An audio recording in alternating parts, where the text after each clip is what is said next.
What if the moment he loves you the most is also the moment he vanishes? You feel the spark, the intimacy, the depth, and just when you open your heart, he disappears. Is it fear? Is it rejection? Or is it something deeper, something he himself can't put into words? Carl Jung called this the mirror of the soul, because sometimes love doesn't just connect, it exposes. In today's video, we'll uncover the real reason mature men pull away at the height of connection. If this message stirs something in you, comment below. I deserve a conscious love. And don't forget to subscribe to Smart Golden Advice for more timeless wisdom on love, depth, and healing. When he suddenly pulls away, when his calls grow fewer and his presence fades into silence, your heart doesn't just ache, it tightens.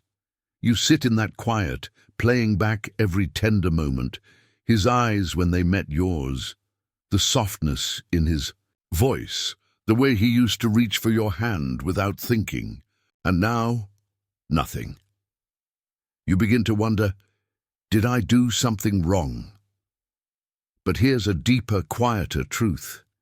When a man truly loves you, especially a man who's lived, lost, and carried the weight of his years, he might choose distance over closeness, not because he loves too little, but because he loves too much. Carl Jung, the Swiss psychiatrist whose work reshaped our understanding of the human psyche, offered an explanation that resonates here. Love, he said, doesn't just connect us, it reveals us. It holds up a mirror to our hidden wounds, to our long-buried fears. And for many men over 55, that mirror isn't easy to face. My friend Robert, 57, recently confided in me over a quiet coffee. When I pulled away from the woman I loved, it wasn't because I stopped caring. It's because she saw too much. I felt exposed. I realized she had touched something inside me that even I hadn't dared to look at. It was overwhelming. It felt like she was my soulmate, and that terrified me. Robert's honesty stopped me in my tracks, because he gave voice to something so many mature men never say aloud. The deeper the connection, the deeper the fear. Not fear of you, but fear of who they might become in the light of your love. This is where female psychology and relationship advice so often miss the mark. We're told if a man pulls away, he must not care. But sometimes, silence isn't abandonment. It's a coping mechanism. It's a man staring into his own emotional reflection and flinching at what he sees. Jung believed that what we suppress, our emotional needs, our fears of intimacy, our unresolved pain, eventually takes over from the shadows. And in relationships, that shadow shows up in strange ways, in avoidance, in withdrawal, in silence. He isn't vanishing because he's careless.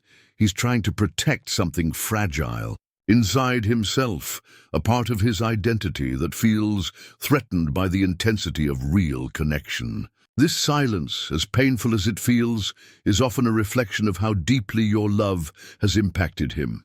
It has stirred something ancient in his soul, perhaps a longing for connection he never thought he was allowed to feel, perhaps a fear of losing control, or of losing himself in someone who finally sees through the armor. So when he retreats, don't rush to label it as rejection. Instead, understand it may be the start of his own inner reckoning. And ironically, that distance might just be his first step toward intimacy, because only a man who feels something real would need to step back to breathe. And that, in its own strange way, is the first sign of how much you truly matter. Love, especially for men over 55, is never just about companionship. It reaches into layers of experience, history, and identity. It brushes up against old heartbreaks, forgotten desires, and hidden fears. For many mature men, falling in love isn't just about connection. It's about confrontation, not with the woman, but with himself. Carl Jung called this confrontation the encounter with the Anima, the feminine aspect of a man's psyche. She is not a woman in the flesh, but a powerful internal image shaped by childhood, maternal bonds, emotional memories, and unconscious longing. And when a man meets a woman who reflects that image too closely, something stirs, something shakes. My colleague Frank, 65, shared this with me once over lunch, pausing between bites like the words were too heavy to swallow. At first, she mesmerized me. Everything I thought I lost or never really had. Kindness, softness, presence. She carried in her eyes. It felt like coming home. But then she became real, human, and I panicked. I realized I wasn't in love with her alone. I was face to face with my own Anima, my soulmate in disguise, and that was terrifying. Frank's voice trembled at the edge of his vulnerability, and I'll never forget that moment. Because what he said revealed an uncomfortable truth. For some men, intimacy doesn't feel safe. It feels like surrender. You see, the Anima isn't just gentle or nurturing. She's also emotional chaos, intuitive wisdom, raw openness. She represents everything a man may have been taught to suppress. When a woman embodies that image too closely, it isn't just love. It's emotional overwhelm. He isn't sure if he's falling for you or drowning in something he was never taught to swim in. So he steps back. He grows quiet. Not because he wants to hurt you, but because his identity, the one he's worn like armor for decades, is starting to crack. Understanding this psychology fact changes everything. His silence is not rejection, it's a plea, a breath, a scramble for ground that no longer feels solid. He's not running from you, he's running from what you awaken inside him. This isn't personal abandonment. This is a profound inner crisis. His heart has been stirred by a presence that touched him so deeply it bypassed every rational defense. And now he's unsure who he is without them. What he sees in you isn't just your beauty or your words. It's the part of himself he buried long ago. And that's not something every man is ready to face, especially not alone. But know this. Your presence, your genuine intimacy, has reached into places in his psyche that no one else has. And while he may not be ready to name it, to claim it, it doesn't mean he didn't feel it. Sometimes, being someone's mirror is the most powerful and painful role you'll ever play. Real love, especially the kind that arrives when we least expect it, isn't simply romantic. It's not just about companionship, compatibility, or even chemistry. It's transformative. Existential. It calls both people into a deeper becoming. Carl Jung called this the process of individuation, the lifelong path of integrating who we truly are beneath the masks we wear. And often, it's not meditation or solitude that awakens this journey. It's love, a love that feels too real, too close, too intimate. My neighbor William, 60, shared his story one quiet evening as we watched the light shift over his backyard garden. He spoke softly, but his words struck hard. "True love shook me in ways I wasn't prepared for," he said. "I retreated, not because I didn't care, but because my entire identity began to crack. Loving her meant seeing every part of myself I had buried. My anger, my doubt, my fear of being truly known. It was either face that shadow or lose a connection that felt terrifyingly real." His voice trembled, not with regret, but recognition. And what he said next? It was the voice of many men. It felt like she saw right through me, and I didn't know how to survive being that seen. William's story is more common than many realize, especially among men over 55. When love reaches a certain depth, it stops being just pleasurable. It becomes revealing. It confronts a man with the walls he's built and invites him, gently or forcefully, to let them down. Your love may have touched him not just as a partner, but as a mirror. Unintentionally, you've shown him parts of himself that he hasn't fully owned. His vulnerability, his longing for closeness, his need to feel safe while staying strong. And now, he stands at a crossroads. Does he surrender to this deepening intimacy, or retreat into the safer space of silence? This is where Your strength becomes essential, because the most powerful truth here is this: his emotional reckoning is not yours to resolve. Your role is not to chase, fix, or convince.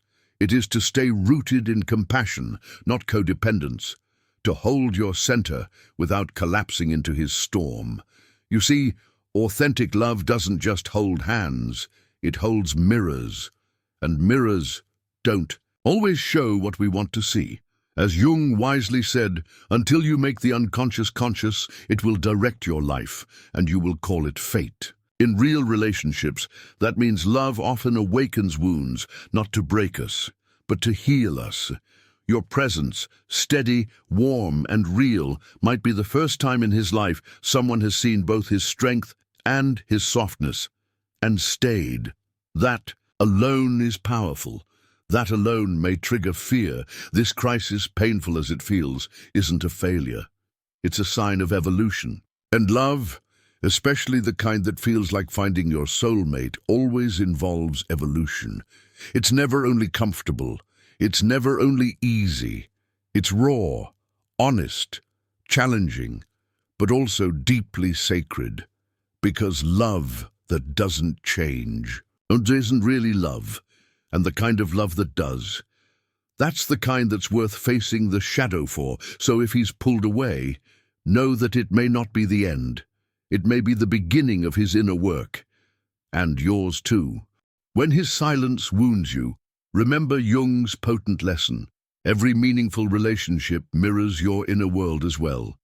His withdrawal is paradoxically your opportunity for profound self-reflection. My cousin, Laura, 58, offered profound clarity last Christmas, softly saying, "For years I chased men who ran from intimacy. Finally, I realized their silence wasn't about me. It reflected my own hidden fears. I stopped asking, 'Why does he ignore me?' and instead asked, 'What does his silence reveal about my own longing for a deep relationship, my own insecurities?' That changed everything." Laura's wisdom underscores your power. The awakened woman sees her partner's struggle as a mirror, calling her toward growth. His absence doesn't diminish her value, it strengthens her independence, clarity, and self-worth. A conscious love respects emotional boundaries, including silence, and acknowledges each partner's journey as sacred and unique. Embracing consciousness subtly shifts relational dynamics. Your calm detachment might even inspire his emotional courage. My yoga instructor Mary, 62, humorously summarized this truth during meditation. When you stop desperately chasing his validation, he might actually wake up. Or maybe he won't, but you'll finally find peace either way, and that's real liberation. Ultimately, Carl Jung's teachings illuminate conscious love as mutual respect for each other's growth. His silence, viewed compassionately, becomes an opportunity, not punishment. You deserve love that's secure, grounded, and authentic.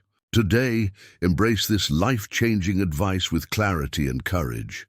Claim the conscious love you deserve. Affirm confidently, "I deserve a love that chooses growth over fear, intimacy over silence, and truth over uncertainty." Remember always, you deserve a conscious, profound, and soulful love.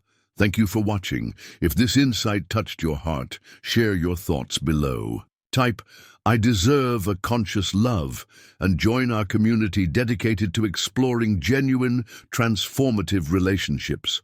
For more deep wisdom and meaningful advice, subscribe to Smart Golden Advice and click on the next video to continue this enlightening journey with us.